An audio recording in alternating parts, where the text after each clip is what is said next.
STGT পরীক্ষার ফলাফল প্রকাশের 4 মাস পেরিয়ে গেলেও এখনও ভেরিফিকেশন প্রক্রিয়া শুরু না হওয়ায় ক্ষোভ প্রকাশ করছেন পরীক্ষায় উত্তীর্ণ প্রার্থীরা। নিয়োগ প্রক্রিয়া দ্রুত সম্পন্ন করার দাবিতে বুধবার তারা ত্রিপুরা শিক্ষক নিয়োগ বোর্ড টিআরবিটি এর চেয়ারম্যানের কাছে একটি ডেপুটেশন প্রদান করেন।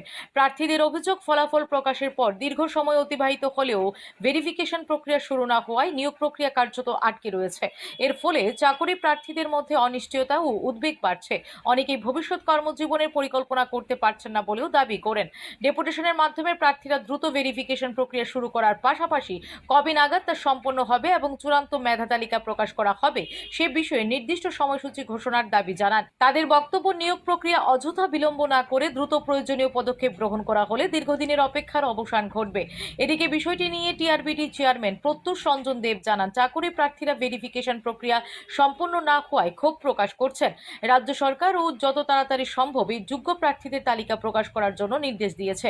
কিন্তু টিআরবিটি চেয়ারম্যান জানান, 2015 সালের পর থেকে এখন পর্যন্ত টিআরবিটি প্রতি বছর 2টার বেশি পরীক্ষা নেয়নি। কিন্তু এবছরও 1 বছর ও 26 মাস সময়ের মধ্যে 60টি পরীক্ষা নেওয়া হয়েছে। টেট এবং এসটিজিটি ছাড়া বাকি 5টি পরীক্ষার ফলাফল ইতিমধ্যেই প্রকাশিত হয়েছে। টেট পরীক্ষার ফলাফলের বিষয়েও টিআরবিটি কাজ শুরু করেছিল, কিন্তু আদালতের রায়ে যাদের টেট সার্টিফিকেট দেওয়া হয়নি তারা পূর্বে কোথায় কাজ করত সেটি যাচাই করতে গিয়ে টিআরবিটির অনেকটাই সময় লেগে যায়।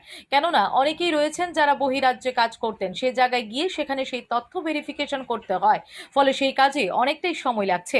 তিনি আরও জানান, টিআরবিটিতে যারা সদস্য তারা প্রত্যেকেই বিভিন্ন কলেজের অধ্যাপক, ফলে সারা বছর তারা এখানে কাজ করেন না, এ নিয়েও সমস্যায় পড়তে হয়। তবুও পুজোর আগে বাকি পরীক্ষাগুলির ফলাফল প্রক্রিয়া সম্পন্ন করার পূর্ণ চেষ্টা করা হবে বলে জানান তিনি। Bureau report, S Bharat live 24 hours. পরপর আদালতে একের পর এক কেস হওয়াতে ইউজিটি জিটির ক্ষেত্রে আদালতের সেই নির্দেশ মানতে গিয়ে আমরা এই সময় মতো আমরা যে টার্গেটটা নিয়েছিলাম আগস্ট মাসে আমরা দিয়ে দেব, আগস্টের প্রথম সপ্তাহে, এটা আমাদের টার্গেট ছিল। কিন্তু এখন আদালতের যে রায়গুলো এসছে 3 মাসের মধ্যে প্রতি সপ্তাহে একটা করে এরকম রায় আসছে, তো এইগুলো ভেরিফিকেশন করে আদালতের নির্দেশ মেনে ইউজিটি জিটি দিতে গেলে আমাদের একটু সময় নিতে হচ্ছে। কিন্তু 9-10-এর জিটি নিয়ে কোনো সমস্যা নেই।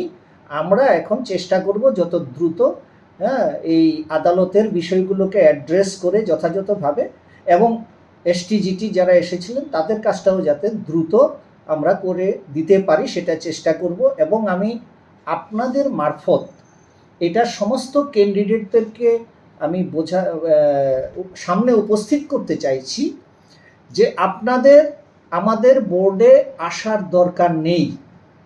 বিষয়টা এমন নয় যে আপনারা এলেই আমরা কাজ করব, আপনারা চাপ দিলেই আমরা কাজ করব, আপনারা চাপ না দিলে কাজ করব না, এমন কিন্তু নয় ব্যাপারটা।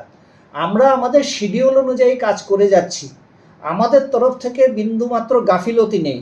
সরকারও চাইছেন যাতে অতি দ্রুত লিস্ট দেওয়া যায়, সুতরাং আমরা আমাদের শিডিউল অনুযায়ী কাজটা করে যাব। আপনারা টেনশন করবেন না।